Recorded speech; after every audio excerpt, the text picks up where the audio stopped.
Mas imagina, é um nome que é uma chancela, é um rótulo, é um crachá de uma outra cultura, de uma outra religião, de um outro povo. E isso, assim, você no Brasil da década de 80, me sacaneavam demais. E faziam bullying mesmo. Então, a hora que eu cheguei para minha mãe, falei, mãe, não dá. Quero mudar de nome. Oh, meu Deus. E eu lembro dessa conversa com a minha mãe. Todas essas lembranças me fizeram falar, cara, eu vou falar sobre isso.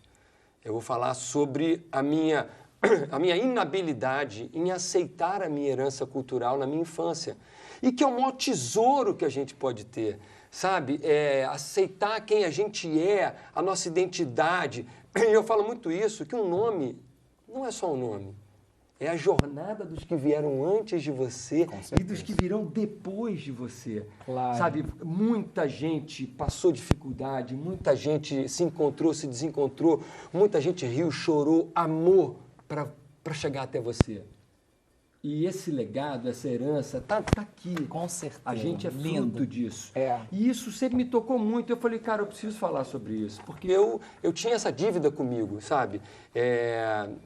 De não querer muito ser diferente. Não entender. Meu pai, arabizão, sírio, seu Aladim. Deixa eu só ajeitar aqui sua jaqueta que tá batendo no seu microfone. Vai. Abre aqui um pouquinho só. Pronto. Meu pai, seu Aladim, arabizão, entendeu? Meu pai muçulmano. Eu estudando. Sua mãe católica, minha mãe católica, seu pai muçulmano. E meu avô espírita. E seu avô espírita. Então assim... Olha que barato, gente. É isso aí.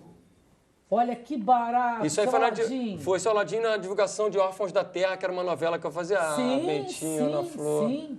Que lindos que estão as crianças, meu Deus. Obrigado. Deus, amém. E isso tudo me fez querer falar sobre meu pai, porque uma pessoa meu pai, eu batia muito de frente com ele também, com essa questão, porque como era uma língua que eu não compreendia, era uma religião da qual Ele é imigrante sírio. E meu pai veio para cá com 17 anos. Entendi. Ele aprendeu a ler e escrever. Conheceu sua mãe aqui no Brasil? Conheceu minha mãe no Brasil. Meu pai veio para cá, trabalhou como vendedor de limão, dormiu em banco, ele fez bijuteria, enfim, ralou muito, trabalhou de um tudo até chegar.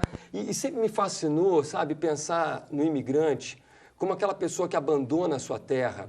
E naquela época a gente está falando de você... só ter a passagem de ida. Não tem telefone, não tem internet, não tem celular, não tem... Você vem para cá e, amigo, você vai ficar uma vida, às vezes, sem ver, sem falar com ninguém. Então, ele veio só com a cara e com a coragem. E, claro, você acaba conhecendo um primo, outro primo, até porque todo mundo se chama de primo, é um acolhimento, né?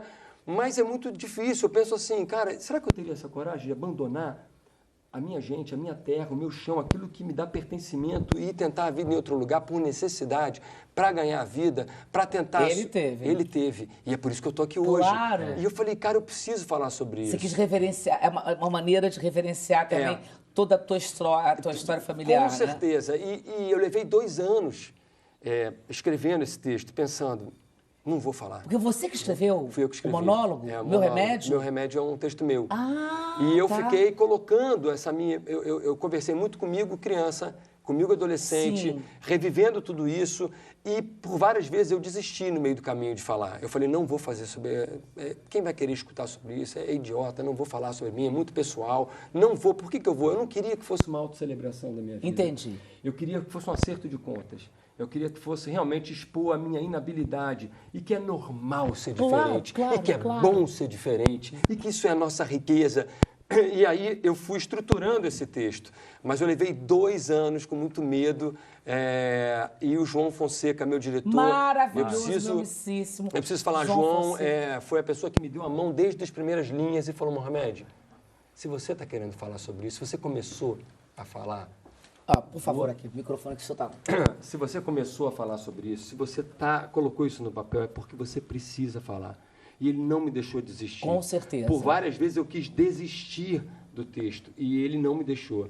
Então, eu acredito muito à nossa parceria, a esse diretor super talentoso, sensível, João Fonseca genial, é um gênio. que me abraçou, me acolheu e falou, vamos.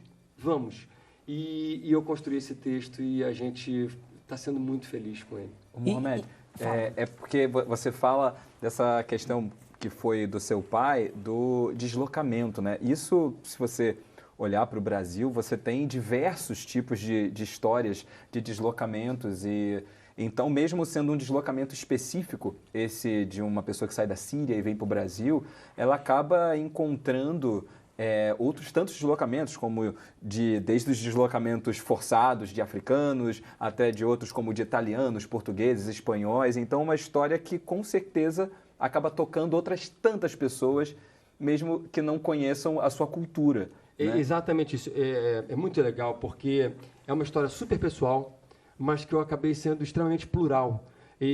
Porque eu estou falando da minha aldeia. E Sim. aí, quando a gente fala da gente, e com muita...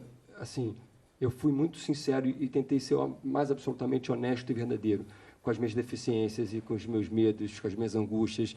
E isso ecoa.